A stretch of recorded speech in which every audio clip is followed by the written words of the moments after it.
नुआपड़ा उपनिर्वाचन चली तारी भितर जहाँकि ग्राउंड रू आम अच्छु जे गाँव में किभली भाव में लोकंर मत रही क्या लोके बर्तमान भोट देवे ताकू नहीं बर्तमान द्वंद्व अच्छा ता भितर ग्राउंड रो स्थिति बर्तमान कौन रोचे जानापी आम पहुंचीचु जानू आपण नुआपड़ा बर्तमान उपनिर्वाचन चली जो गुड़फुला पंचायत रही आप गुड़फुला पंचायत बासिंदा सरकार सबकि सुविधा पाई कि नहीं पाई सुविधा गोटे मो तो विकलांगटा 1000 टंका मिलुची चाउल 5 किलो आउ साइकिल 3 चकिया गोटे मिलुची सरकार तरफ घर पाई कि नहीं घर नहीं पाई नहीं पाइबे घर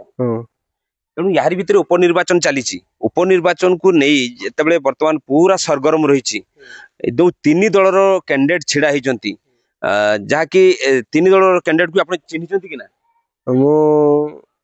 कैंडिडेट को चिन्ही घासीराम माझी चिन्ही आउ जड़े आउ नेता छुरिया को चिन्ही ना आउ किए उठे फुल छाप जो ढोलकिया चिन्ही छु किंतु राजू ढोलकियार पुओ से तो पले गला दूसरा फुल छाप रे सेति लागि ताकू भल नि चाहबा हम घासीराम को चाहछु बस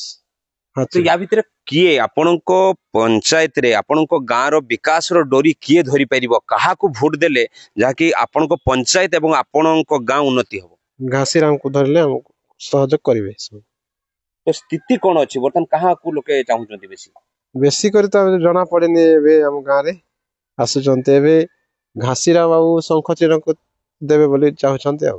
ए शंख चिन्ह जो कथा कहउचंती जो शंख चिन्ह रो जो स्नेहांगिनी छोरिया जो छिड़ा हिचंती ताकू चिन्हचंती आपण मो चिन्हिनी केबे कि देखिनी ए तो वोट बेला आसुनंती नहीं नहीं आसीनी केबे भी आसीनी काली आस्तिले नहीं आसपर आसीनी आसीनी से तो बीजेडी से 4 तारीख रे आसीबे बोले काली के 4 तारीख केते तारी आज 3 के 2 जे 4 तारीख आसीबे बोले से जे वर्तमान बीजेडी शंख चिन्ह रे छिड़ा हिचंती से तांकू चिन्हि नांती केमिति आपण तो केबे देखिनी मु सर से कोन आपण को अंचल रो लोक नहंती लोक हेबे किंतु मु तो देखिनी केबे भी नहीं जी शंख चिन्ह रे छिड़ा हिचंती सी जो स्नांगिनी छुरिया जो छिड़ा हिचंती सी आपण को अंचल रो लोक ना बाहर लोक अंचल रो लोक आ चिन्हचंती आपण मु केबे चिन्हिनी देखिनी बाकी किंतु समस्ते कहते कहबार ये आम नुआपड़ा लोक बोली कहते किंतु देखिनी मु मामू घर नुआपड़ा आता निज घर कोठी तो अताबीरा कहते तो अताबीरा लोक एठी नुआपड़ा रे छेड़ा हिचंती आउ ताको देखिनी केबे आउ केमिति जानि मार देबु सर ताको हम फोड़ नि दउ नुआपड़ा रु संजय दास बड़ खबर।